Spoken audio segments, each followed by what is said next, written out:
সম্মানিত দর্শকবৃন্দ, আসসালামু আলাইকুম রহমতুল্লাহ। আপনাদের প্রিয় কৃষি চ্যানেল আধুনিক ও সহজ কৃষি চ্যানেলে আপনাকে স্বাগতম। আজকের এই ভিডিওতে আলোচনা করব করলা চাষের A to Z গাইডলাইন নিয়ে। করলা চাষটা কিন্তু আসলে একটি লাভজনক সবজি। স্বাদে তিতা হলেও কিন্তু এর বাজারে অনেক চাহিদা। বিগত বছর দেখে আসতেছি করলার দাম কিন্তু বাজারে বেশি একটা কমে না এবং বেশি একটা ওঠে না। মিডিয়াম পর্যায়ে কিন্তু করলার দাম থাকে। সর্বনিম্ন কিন্তু 40 টাকা এবং সর্বোচ্চ কিন্তু আমরা 60 টাকা পেয়ে থাকি। এর ভিতরে কিন্তু ওঠানামা করে, তাহলে কিন্তু আমরা করলা চাষটা করতে পারি। যে কোনো সবজি চাষ করার ক্ষেত্রে কিন্তু অবশ্যই ভালো মানের জাত নির্বাচন করে তারপরে চাষ করতে হবে। এর কারণ হচ্ছে ভালো মানের জাত ছাড়া কিন্তু আমরা ভালো ফলন পাবো না, আর ভালো ফলন যদি না পাই তাহলে আমরা লাভবান হতে পারবো না। করলার কিন্তু শত শত কোম্পানি এবং শত শত জাত আছে, তার ভিতর থেকে বাছাই করা একটি পরীক্ষিত জাতের সাথে পরিচয় করিয়ে দেব।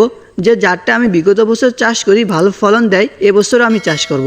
জাতটার নাম হচ্ছে সিনজান্টা কোম্পানির দুর্বল জাতের করলা। আপনারা চাইলে কিন্তু এই জাতটা চাষ করতে পারেন। এই জাতটা কিন্তু অনেক ভালো এবং প্রচুর ফলন দিয়ে থাকে। আমি চাষ করে থাকি প্রত্যেক বছরই। যে কোনো সবজি চাষ করার ক্ষেত্রে কিন্তু অবশ্যই সেই সবজির বিষয়ে আগে একটু কিছু অভিজ্ঞতা অর্জন করে তারপরে কিন্তু সবজি চাষবাস করতে হয়। এখন যদি আপনি করলা চাষ করতে চান তাহলে কিন্তু অবশ্যই বীজগুলো জার্মিনেশন করে তারপরে মূল জমিতে রোপণ করতে হবে। যদি আমরা বীজ জার্মিনেশন করে রোপণ করি তাহলে কিন্তু 90% বীজই কিন্তু জ্বালাবে, অর্থাৎ চারা হবে। প্রথমে আমরা বীজগুলো 6 ঘন্টার জন্য ভিজিয়ে রাখবো পানিতে। 6 ঘন্টা পরে পানিগুলো নিংড়িয়ে বা সেকিয়ে নেব। তারপরে সুন্দর একটা সুতির কাপড় এবং কিছু টিস্যু পেপারে বীজগুলো ভালোভাবে পেঁচিয়ে খ্যারের ভিতরে অথবা কুটোর ভিতরে অথবা একটি বয়মের ভিতরে রেখে দেব।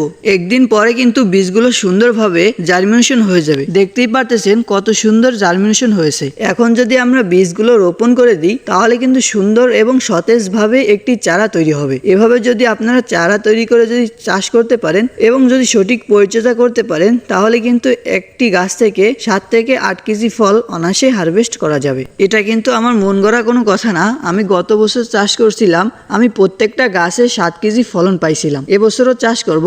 আপনি যদি সঠিক পরিচর্যা করতে পারেন তাহলে কিন্তু আপনিও পাবেন 7 থেকে 8 কেজি ফলন পাবেন। 40 কিংবা 45 দিনেই কিন্তু ফল হারভেস্ট করা যায় এবং প্রত্যেকটা গিটে গিটে কিন্তু এই করলাগুলো দেখা যায়। দেখতেই পারতেছেন কত সুন্দর ফলন হয়েছে। এটা কিন্তু সিনজান্টা কোম্পানির দুর্বল জাতের করলার ফলন। প্রত্যেকটা গিটে গিটে কিন্তু ফল ধরছে, কত সুন্দর দেখাচ্ছে। এই করলাগুলো কিন্তু বাজারে অনেক চাহিদা, তাই আপনারা চাইলে কিন্তু চাষ করতে পারেন। এখন যদি আপনারা করলা বীজ রোপণ করেন বা 20 দিন পর যদি রোপণ করেন, এই করলাগুলো যখন বাজারে উঠাবো তখন কিন্তু প্রতি কেজি করলা পাইকারি রেট 80 টাকা পাবো। গত বছর থিওরি অনুযায়ী আমি বলতেছি, আমি গত বছর 80 টাকা বিক্রি করছিলাম, সেই থিওরি অনুযায়ী এই বছরে বলতেছি।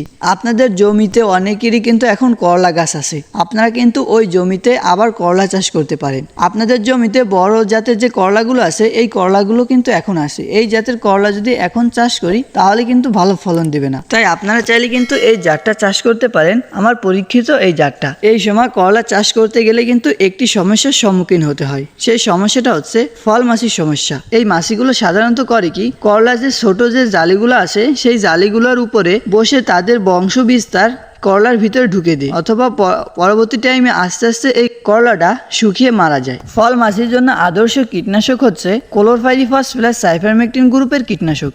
এই কীটনাশকে কিন্তু প্রচুর গন্ধ, যার কারণে এই ফল মাছিগুলো কিন্তু জমির আশপাশে আসে না। এই গ্রুপের কীটনাশক বাজারে সাধারণত নাইট্রোজেন নামে পাওয়া যায়। আপনারা এই কীটনাশক সংগ্রহ করে প্রতি লিটার পানিতে 2 ml হারে স্প্রে করলে এই ফল মাছির সমস্যাটা আর লক্ষ্য করা যাবে না আপনার জমিতে। প্রত্যেক সপ্তাহে একবার যদি স্প্রে করেন তাহলে কিন্তু এই সমস্যাটা আর আপনার জমিতে লক্ষ্য করা যাবে না।